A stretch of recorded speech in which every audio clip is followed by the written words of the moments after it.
नमस्कार, छत्तीसगढ़ कौशल्य भूमि में आपका स्वागत है। मैं आपके साथ दिव्या पांडे। बुलेटिन की शुरुआत करेंगे जहां सीएम विष्णुदेव साय ने रविवार को जशपुर जिले के आगडी हवाई पट्टी में 3 CG air squadron NCC Raipur के कैंडिडेट्स से मुलाकात कर उनका उत्साह बढ़ाया है। उन्होंने कैंडिडेट्स के अनुभव सुने और जशपुर में पहली बार शुरू हुए विमान उड़ान प्रशिक्षण को एक ऐतिहासिक पहल भी बताया है। उन्होंने कहा है कि जशपुर अब केवल पर्यटन और प्राकृतिक सौंदर्य का केंद्र नहीं बल्कि विमानन प्रशिक्षण का नया हब भी बन रहा है। साथ ही सीएम ने कहा कि जशपुर के युवाओं को मेडिकल इंजीनियरिंग शिक्षा सहित हर क्षेत्र में करियर बनाने के लिए बेहतर प्रयास किया जा रहा है। वहीं जशपुर के युवा पायलट में अपना भविष्य बना सके, इसके लिए छत्तीसगढ़ शासन हर संभव सहायता उपलब्ध करा रही है। तो आपको बता दें, छत्तीसगढ़ में युवाओं के लिए अब बड़ी सौगात है। जहां सीएम ने विमान उड़ान प्रशिक्षण का शुभारंभ किया है, तो साथ ही एनसीसी कैंडिडेट्स का उत्साह भी बढ़ाया है सीएम साय ने। तो छत्तीसगढ़ की जनता का विश्वास भारतीय जनता पार्टी के प्रति, हमारे देश के यशस्वी प्रधानमंत्री श्री नरेंद्र मोदी के प्रति, और हम लोग 1.25 साल में जो काम किए हैं, मोदी की गारंटी को पूरा करने का काम किए हैं, चाहे वो प्रधानमंत्री आवास योजना हो, चाहे किसानों से किया गया वादा हो, या 70 लाख विवाहित माता बहनों को जो हर महीना 1-1 हजार रुपया महतारी बंधन का दे रहे हैं, तेंदुपत्ता का कीमत बढ़ाएं, पीएससी घोटाला की जांच सीबीआई कर रही है।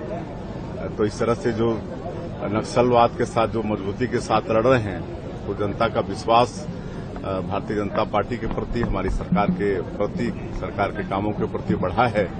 इसलिए नगरीय निकाय के चुनाव में भी और त्रिस्तरीय पंचायती राज के चुनाव में भी छत्तीसगढ़ की जनता का आशीर्वाद भरपूर मिला है। तो एक खबरों में आगे बढ़ेंगे जहां मुख्यमंत्री विष्णुदेव साय आज दिल्ली दौरे पर रवाना होंगे। तो वहीं दोपहर 2:15 पर रायपुर एयरपोर्ट से दिल्ली के लिए उड़ान भरेंगे। तो वहीं इस दौरान उनकी प्रधानमंत्री नरेंद्र मोदी और गृह मंत्री अमित शाह से महत्वपूर्ण बैठक होने की संभावना भी है। साथ ही मुख्यमंत्री केंद्रीय मंत्री शिवराज सिंह चौहान के बेटे की विवाह समारोह में भी शामिल होंगे। तो वहीं सीएम साय प्रधानमंत्री नरेंद्र मोदी से उनके 30 मार्च को प्रस्तावित छत्तीसगढ़ दौरे के संबंध में भी चर्चा करेंगे। तो आपको बता दें, वहीं गृह मंत्री अमित शाह से मुलाकात के दौरान बस्तर विकास के मास्टर प्लान, नक्सल उन्मूलन की रणनीति, बुनियादी ढांचे के विस्तार और महिला सशक्तिकरण जैसे महत्वपूर्ण मुद्दों पर चर्चा होने की भी संभावना है। तो आपको बता दें, अमित शाह से बस्तर विकास पर यह चर्चा होगी। वहीं हम हमारे साथ जानकारी के साथ हमारे संवाददाता श्रीकांत दास रायपुर से हमारे साथ जुड़ गए। श्रीकांत, मुख्यमंत्री विष्णुदेव साय दिल्ली दौरे पर है, क्या कुछ अपडेट है? जी दिव्या, बताना चाहेंगे कि सीएम साय का दिल्ली दौरा काफी महत्वपूर्ण खर्चा इस बार, क्योंकि त्रिस्तरीय पंचायत चुनाव जिस तरीके से बीजेपी ने प्रदर्शन किया है, उसको देखते हुए एक तरह से बोले तो बहुत महत्वपूर्ण है।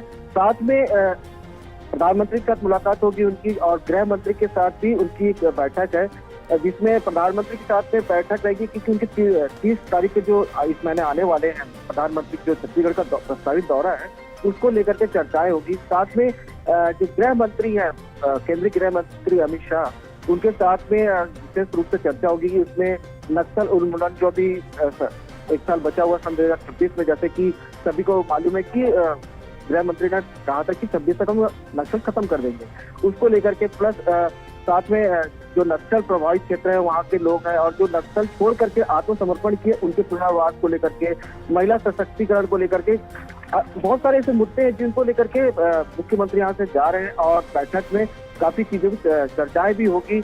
और साथ में शिवराज सिंह चौहान जो केंद्रीय कृषि मंत्री हैं, उनके बेटे की शादी, उस शादी विवाह समारोह में भी शामिल होंगे मुख्यमंत्री। जी बिल्कुल। सीएम साय पीएम मोदी से भी मुलाकात कर सकते हैं, करेंगे, किन मुद्दों पर चर्चा हो सकती है? जी अभी जो मुलाकात होगी इसमें हो सकता है कि कैबिनेट, जो छत्तीसगढ़ कैबिनेट में 2 सीटें हैं जो कैबिनेट मंत्री का, उसमें भी चर्चाएं हो सकती है प्रधानमंत्री के साथ में, कि कैबिनेट के विस्तार को लेकर के चर्चा हो सकती है। साथ में जो नक्सल प्रभावित क्षेत्र है वहाँ पे भी और क्या चीजें ला सकते हैं, क्योंकि बस्तर का विकास करना एक अहम मुद्दा छत्तीसगढ़ के जो मुख्यमंत्री उनका है कि बस्तर को मूल धारा में लाया जाए, और जो विकास जो बाकी जगहों की नहीं वहाँ पे नहीं हुई है और जगह की अपेक्षा, वहाँ पे विकास को आ सके। बीजेपी का जो संकल्प पत्र था उसमें भी जो बस्तर के उन्मूलन की बात कही गई थी, जिसको लेकर के प्रधानमंत्री के साथ में काफी महत्वपूर्ण चर्चाएं होने की संभावना है। जी दिव्या। जी बिल्कुल, अमित शाह से भी मुलाकात हो सकती है, क्या कुछ खास रहेगा? जी अमित शाह जो केंद्रीय गृह मंत्री हैं उनके साथ में अमित शाह से भी मुख्यमंत्री की चर्चा होगी, जिसमें महिला सशक्तिकरण को लेकर के और जो नक्सल प्रभावित क्षेत्र है वहाँ पे नक्सल उन्मूलन किस तरीके से हो सकता है और इसमें क्या क्या चीजें और जोड़ सकते हैं। जो नक्सल प्रभावित क्षेत्र है, जो समर्पण कर चुके हैं नक्सल, उनके लिए पुनर्वास की जो योजना चल रही है और क्या उसमें और अच्छा किया जा सके, ताकि जो नक्सल जो अभी हथियार लिए हुए हैं उन नक्सल छोड़ करके मुख्य धारा में किस तरीके से शामिल हो सके, ये योजना सबसे महत्वपूर्ण रहेगी। और महिला सशक्तिकरण रहेगा उसमें महत्वपूर्ण रहेगा, क्योंकि इस बार जो त्रिस्तरीय पंचायत चुनाव में आप देखेंगे कि छत्तीसगढ़ में जो नगर निगम हो चाहे नगरीय पंचायत चुनाव, वहाँ पे महिलाओं की संख्या काफी ज्यादा रही है और जीत के भी उस तरीके से महिलाएं आई हैं। तो एक तरह से कहा जा सकता है कि बीजेपी की सरकार केंद्र में और जो राज्य में है वो पूरी तरीके से महिलाओं को सशक्त बनाने के लिए काफी कुछ महत्वपूर्ण चीजों को लाने की संभावना है यहाँ पे और लगातार काम भी कर रही है सरकार यहाँ पे। तो और भी कैसे इसमें और कार्य किया जा सके उसको लेकर के प्रधानमंत्री के साथ में काफी बड़ी व्यापक चर्चा होने की संभावना है। ठीक है, जानकारी के लिए आपका धन्यवाद। तो ये खबरों में आगे बढ़ेंगे जहां जिला अधिवक्ता संघ के नवनिर्वाचित पदाधिकारियों के शपथ ग्रहण कार्यक्रम में शामिल हुए। तो ये जशपुर जिला व्यवहार न्यायालय में आयोजित जिला अधिवक्ता संघ के शपथ ग्रहण समारोह में मुख्यमंत्री विष्णुदेव साय ने नवनिर्वाचित पदाधिकारियों को शपथ दिलाई और उन्हें न्यायिक सेवा के प्रति समर्पण का संकल्प दिलाते हुए शुभकामनाएं भी दी। वहीं समारोह में प्रधान जिला और सत्र न्यायाधीश मंसूर अहमद, अतिरिक्त जिला और सत्र न्यायाधीश जनार्दन खरे और विधायक गोमती साय और राय मुनि भगत सहित कई गणमान्य नागरिक उपस्थित थे।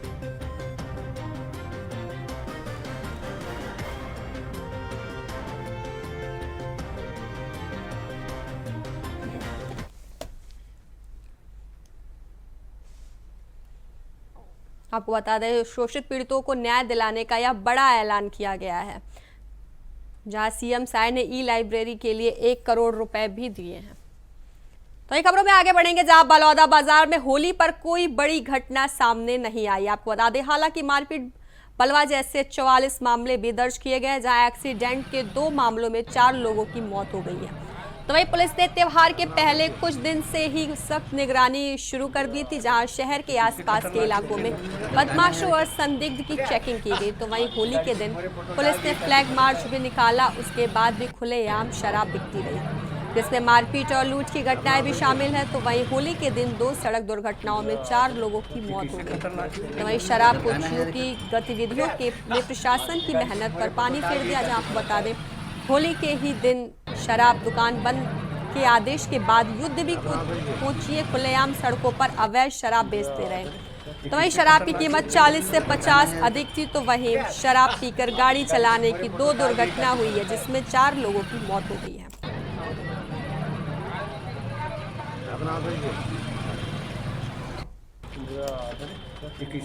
वही जानकारी के साथ हमारे संवाददाता प्रदीप महेश्वरी बलौदा बाजार से हमारे साथ जुड़ गए। प्रदीप, होली पर प्रशासन में सख्त कार्रवाई की गई, फिर भी मामले दर्ज हुए, क्या कुछ अपडेट है?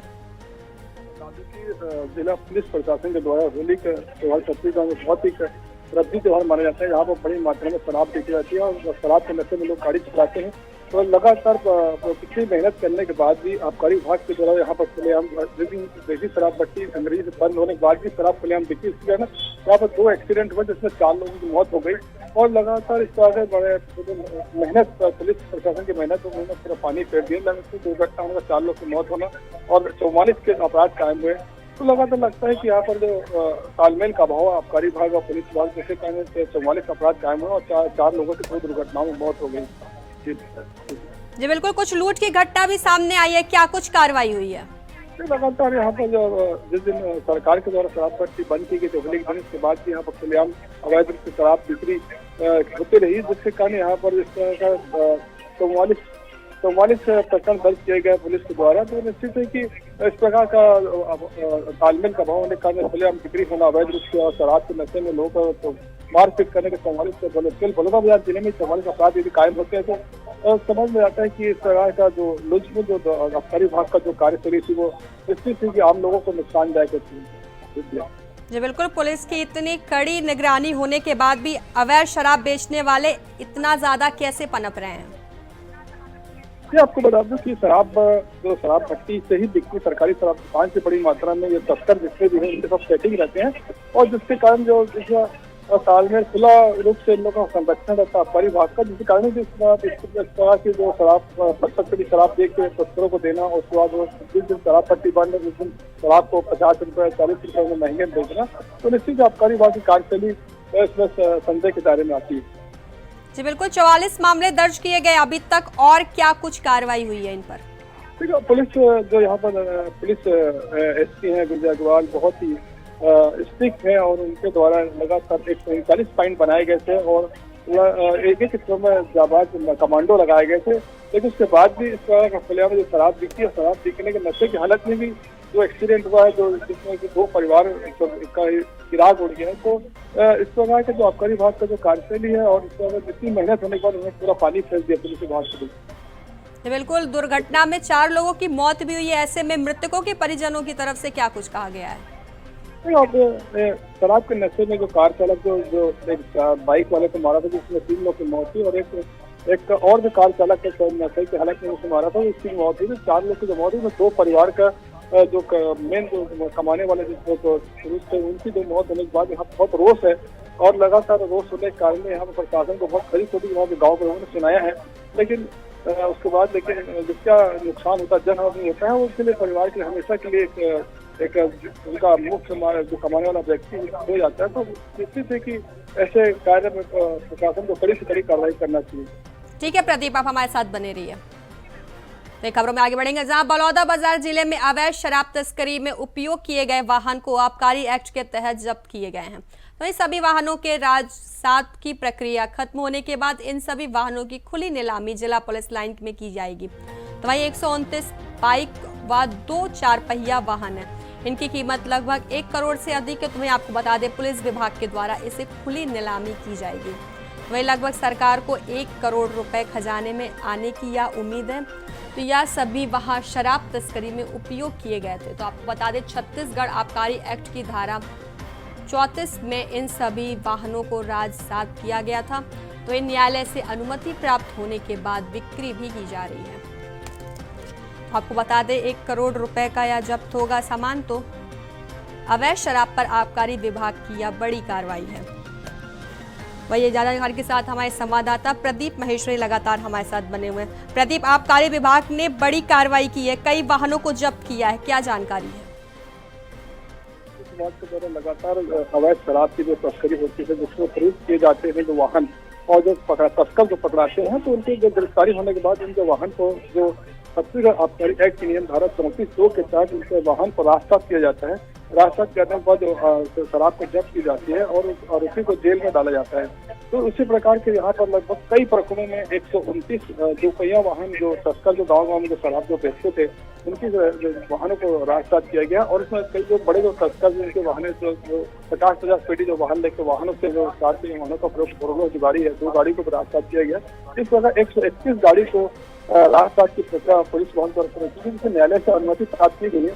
न्यायालय से अनुमति प्राप्त करने के बाद इनको खुली नीलामी की जाएगी। लगभग उम्मीद है कि शासन के खाते में लगभग 1 करोड़ से अधिक रुपए आने की उम्मीद है। लेकिन आपको बता दें जब ये 6 महीने में यदि इतनी बड़ी कार्रवाई और इतने वाहन की जब्ती की जाती है तो निश्चित है कि यहाँ पर छत्तीसगढ़ में या बलौदाबाजार जिले में शराब की कितनी तस्करी खुलेआम होती होगी इस बात से अंदाज लगाया जा सकता है। जी बिल्कुल, जब्त किए गए गाड़ियों की नीलामी होगी और ये नीलामी कब से शुरू हो सकती है? आप देखो बस उसकी प्रक्रिया होती है, निवेदक टेंडर निकलता है उसमें जो भी जो बोली मारने के लिए प्रयोग किया जाएगा उसको शासन मनी को 5,000 रुपए जमा करना पड़ता है। उसके बाद ही उन्होंने नीलामी भाग ले सकते हैं। तो निश्चित है कि यह नीलामी 1-2 दिन के अंदर पूरी कंप्लीट हो जाएगी क्योंकि 129 वाहनों के लगातार खुली बोली होगी। उसका बोली होने के बाद 1-2 दिन की प्रक्रिया के तहत पूरे वाहन को लगातार जो पुलिस विभाग के द्वारा जो पूरा नीलामी कर दी जाती है, तो हमने 2-3 बार देखा भी है कि 1-2 दिन की प्रक्रिया होती है। बहुत वाहन है, बहुत इतने सारे 129 वाहनों के बचे होने पर टाइम लगता है, तो 2 दिन में यह प्रक्रिया पूरी कम्प्लीट हो जाएगी और शासन में लगभग 1 करोड़ रुपये खजाने में आने की उम्मीद है। जी बिल्कुल प्रदीप, जहां एक तरफ आबकारी विभाग लगातार कार्रवाई कर रही है, लेकिन उसके बावजूद भी शराब तस्करी नहीं रुक रही है, ऐसा क्यों? ऐसा बोला जाए, यहाँ पर स्थानीय स्तर में संरक्षण है, बहुत लोगों का यहाँ पर गांव-गांव में सरपंचों को स्थानीय नेताओं का संरक्षण रहता है, पुलिस विभाग का भी संरक्षण रहता है, आबकारी विभाग का भी। कई जगह हमने जब तस्करों को पकड़ा तो बताया था कि हम आबकारी विभाग को पैसा देते हैं मंथली, इसलिए हमें शराब बेचते हैं। लेकिन इस प्रकार की जब कार्रवाई होती है, पुलिस जब पकड़ती है तो उनको गिरफ्तार करती है, और इस प्रकार के संरक्षक कार्य में यहाँ पर खुलेआम गाँव-गाँव में शराब और अवैध तस्करी की जाती है। इसका निश्चित है कि यहाँ पर जो संरक्षण है वही मेन है। तो बिल्कुल प्रदीप, शराब तस्कर इतने बेखौफ कैसे हो रहे हैं? क्या कोई मिली भगत भी है? तो क्या आपको बता दें, पूरे भारत में छत्तीसगढ़ एक ऐसा राज्य है जहाँ पर सबसे ज्यादा शराब बिकती है, और इसी वही कहते हैं गाँव-गाँव में शराब के यहाँ पर पीते हैं यहाँ पर लोग, और ये एक बहुत बड़ा धंधा है, यहाँ पर बहुत बड़ा रैकेट है, यहाँ पर जो चलता है संरक्षण में चलता है। यहाँ पर करोड़ों रुपए की कमाई अवैध रूप से की जाती है शराब केवल बिक्री में। ये सरकारी भट्टियों में जो शराब 100 रुपये क्वार्टर मिलती है, वो यहाँ पर गाँव-गाँव में सब 140 रुपये 50 मिलते हैं, तो बहुत लंबी मात्रा में तस्करी होती है, और तस्करी होने के जो अंतर की राशि है वो निश्चित आबकारी विभाग के अधिकारियों के संरक्षण में ही बिकती है, और पुलिस वालों के संरक्षण में ही बिकता है, ऐसा कोई नहीं बेच सकता, और नेताओं के संरक्षण में बिकती है। ठीक है प्रदीप, जानकारी के लिए आपका धन्यवाद। तो एक खबरों में आगे बढ़ेंगे, जहां मुख्यमंत्री विष्णुदेव साय जशपुर विकास खंड के श्याम पैलेस में आयोजित राष्ट्रीय कन्नौजिया सोनार महापरिवार के प्रतिभा सम्मान समारोह में शामिल हुए। उन्होंने समाज को सामाजिक भवन के निर्माण के लिए 25 लाख रुपए देने की वित्तीय सहायता देने की घोषणा की। तो वहीं इस अवसर पर उन्होंने कक्षा 10वीं और 12वीं में अच्छे नंबर लाने वाले, IIT और मेडिकल में सफलता पाने वाले होनहार छात्रों को सम्मानित भी किया। तो आपको बता दें, सम्मान समारोह में सीएम साय पहुंचे, जहां उन्होंने सामाजिक भवन के लिए 25 लाख रुपए देने की घोषणा की। तो वहीं 10वीं और 12वीं के होनहार छात्रों को उन्होंने सम्मानित भी किया। बता दें, रायपुर में 10वीं और 12वीं के छात्रों को सीएम साय ने सम्मानित किया, जहां 25 लाख रुपए देने की उन्होंने घोषणा भी की। सामाजिक भवन के लिए 25 लाख रुपए देने की उन्होंने घोषणा की। सम्मान समारोह में पहुंचे थे सीएम साय।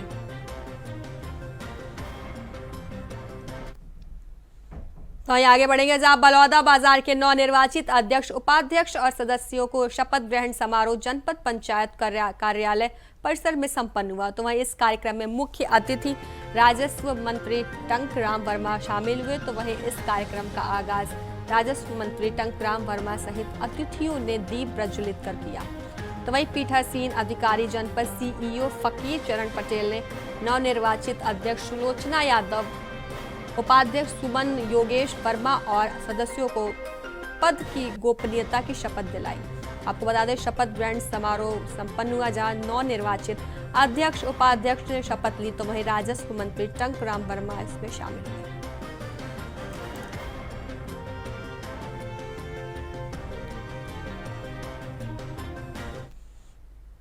तो छत्तीसगढ़ में OBC आरक्षण को लेकर सियासत तेज हो गई। आपको बता दें, वहीं पूर्व मुख्यमंत्री भूपेश बघेल ने डिप्टी CM अरुण साव पर निशाना साधते हुए कहा है कि OBC आरक्षण को लेकर भ्रम फैला रहे हैं, जिस पर डिप्टी CM अरुण साव ने पलटवार किया है। उन्होंने कहा है कि राज्य में अनारक्षित 13 जिला पंचायतों में से 12 के चुनाव संपन्न हुए। इन 12 जिला पंचायतों में 9 OBC अध्यक्ष बने हैं।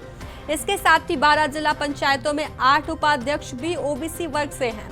तो वहीं डिप्टी CM साहब ने कहा है कि सरकार की प्रतिबद्धता रही OBC को सम्मान मिले। साय सरकार ने जो कहा है वह करके दिखाया है।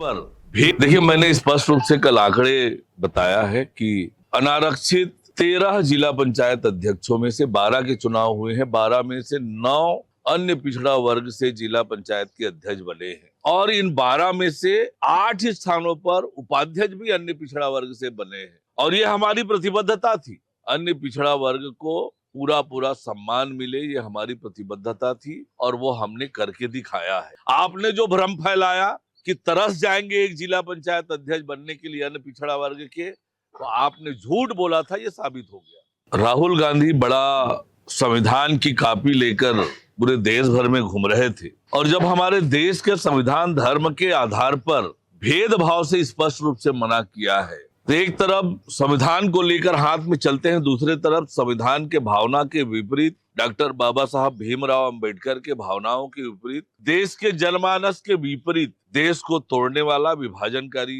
ये प्रयास है। इसकी जितनी निंदा की। आपको बता दें, ओबीसी आरक्षण पर सियासत तेज हो गई है, जहां भ्रम, भय और भ्रष्टाचार ही कांग्रेस का आधार है, ऐसा कहा गया है। डिप्टी सीएम का पलटवार हुआ, जहां सरकार की प्रतिबद्धता ओबीसी को सम्मान मिले। आपको बता दें, ओबीसी आरक्षण लगातार चला आ रहा है, जहां अब सियासत भी तेज हो गई है। तो वहीं राहुल गांधी संविधान की तो भ्रम, भय और भ्रष्टाचार ही कांग्रेस का आधार है, डिप्टी सीएम द्वारा कहा गया है।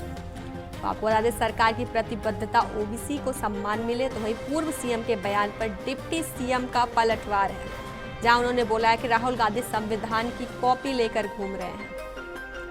भ्रम, भय और भ्रष्टाचार ही कांग्रेस का आधार है। तो वहीं पूर्व ओबीसी आरक्षण पर सियासत तेज हो गई है। तो ये खबरों में आगे बढ़ेंगे, जहां बिलासपुर के धूरीपारा इलाके में दो पक्षों के बीच जबरदस्त झड़प हो गई है, जिसमें लाठी डंडे भी जमकर चले। तो वहीं घटना का वीडियो भी सामने आया है, जिसमें दोनों पक्षों को लाठी डंडों से एक दूसरे पर हमला करते हुए देखा जा रहा है। जहां इस झड़प में महिलाओं को भी पीटा गया है, जिससे इलाके में तनाव फैल गया है। तो ये पूरा मामला सिविल लाइन थाना क्षेत्र का है। तो आपको बता दें, झगड़े की वजह शराब बेचने का विरोध और होली खेलने को लेकर बताया गया है, और बात इतनी बढ़ गई कि दोनों पक्षों में जमकर मारपीट होने लगी। तो वहीं इस घटना में 3-4 लोग घायल भी हो गए, जिन्हें इलाज के लिए अस्पताल में भर्ती कराया गया है। तो वहीं घटना की सूचना मिलते ही सिविल लाइन पुलिस मौके पर पहुंची और स्थिति को संभाला। तो आपको बता दें, पुलिस ने दोनों पक्षों के खिलाफ केस भी दर्ज कर लिया है और मामले की जांच में जुट गई है। तो आपको बता दें, बिलासपुर से खबर है, जहां दो पक्षों में जबरदस्त झड़प देखने को मिल रही है, जहां एक दूसरे पर लाठी डंडे से लोगों ने हमला किया है। छत्तीसगढ़ कौशल्य भूमि में फिलहाल के लिए बस इतना ही। बने रहिए इंडिया वॉइस के साथ। नमस्कार।